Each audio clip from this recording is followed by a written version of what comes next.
now I'm going to take you through some frequently asked questions. The first question is, I would like to select a model without a buzzer. How should I specify this? So in the part code, it begins with the size and the series, which is LR6, for example, 60mm.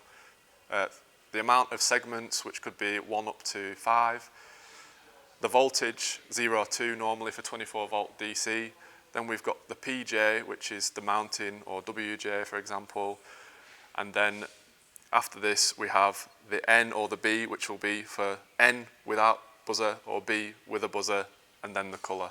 So we always select this in the assembled unit with an N or a B. In question 2, I have, if I use the signal tower in a washdown environment, what's the highest rating the series goes up to? So only in LR6 can we go up to IP69K.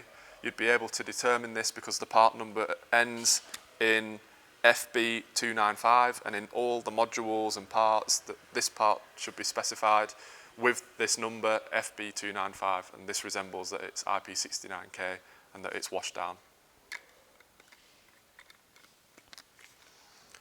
The last question I have is, in LR5 and LR7 series, can I retrofit poles to LR502 WT-NW?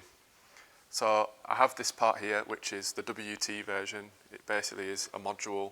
This is the LR7 version. WT means direct mount, and the customer is asking that he wants to mount it with a pole. The beauty of this product is that we have both options for both. So WT, you have, like we said, the direct mount bolts out the bottom.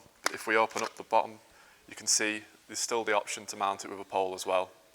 You might want to take the bolts out, or you might want to leave them in, but you can easily mount a pole into the bottom of the unit.